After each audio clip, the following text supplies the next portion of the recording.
Everything is fair in love and war. ইসলাম বিদ্বেষী যে সমস্ত মানুষেরা বলে ইসলাম তলওয়ারের ধর্ম, ইসলাম তলওয়ারের দ্বারা ছড়িয়ে পড়েছে সারা পৃথিবীতে, দেখেন এই থালাপতি বিজয়কে কোন তলবারি দিয়ে তাকে ভয় দেখানো হয়েছে যে সে বিশাল বড় একটা ইফতারির পার্টির আয়োজন করেছেন, সে রোজা রেখেছেন, সে ইফতারি করেছেন, সে ইমাম সাহেবের পিছনে মাগরিবের সালাত আদায় করেছেন। তো সেই তামিলের ফিল্মের সুপারস্টার, যার সর্বোচ্চ ফিল্মের আয়ের সুপারস্টার একজন হিরো, তাকে কোন তলবারি দিয়ে, কোন পয়সার লোভ দেখিয়ে, কোন ধরনের লাভ জিহাদ, যারা বলে লাভ জিহাদ, কোন ধরনের লাভ জিহাদ দিয়ে তাকে এই ইফতার পার্টিতে ইনভাইট করা হয়েছে? বলুন আপনারা। ইসলাম অবশ্যই শান্তির ধর্ম, ইসলাম অবশ্যই ভ্রাতৃত্বের ধর্ম, ইসলাম অবশ্যই ইনসাফের ধর্ম।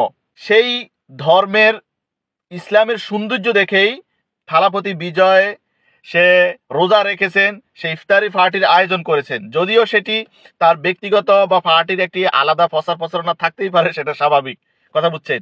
তো তাকে কি কেউ তলবারি দিয়ে এই ইফতার পার্টিতে এনেছেন?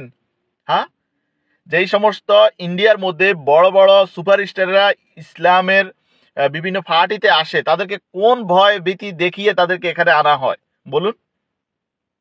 তাই বুঝতে হবে ইসলামের মধ্যে ভ্রাতৃত্ববোধ আছে, ইসলামের মধ্যে বড় ছোট কোনো ভেদাভেদ নেই, সাদা কালোর কোনো তাফাত নেই। বিজয় সে তার বক্তব্যের মধ্যে বলেছেন যে ইসলাম ও শান্তির ধর্ম, ইসলাম ভ্রাতৃত্বের ধর্ম, ইসলামের মধ্যে বড় ছোট কোনো ভেদাভেদ নেই। நெஞ்சில் குடியிருக்கும்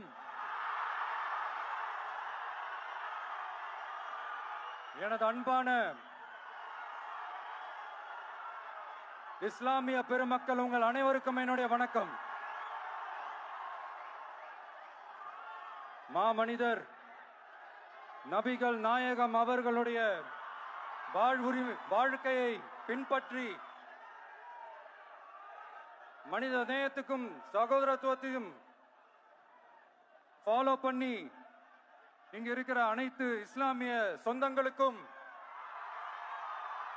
என்னுடைய இந்த அன்பான அழைப்பை ஏத்துக்கிட்டு நீங்க எல்லாரும் வந்து கலந்துகிட்டதுக்கு மிக்க மிக்க மகிழ்ச்சி. உங்க எல்லாருக்கும் என்னுடைய மனமார்ந்த நன்றிகளை தெரிவிச்சுக்கிறேன். தேங்க்யூ। মাশাআল্লাহ, আলহামদুলিল্লাহ। এটাই হচ্ছে ইসলামের আসল সৌন্দর্য। ইসলাম মানে হচ্ছে পিসফুল, ইসলাম মানে হচ্ছে শান্তির ধর্ম।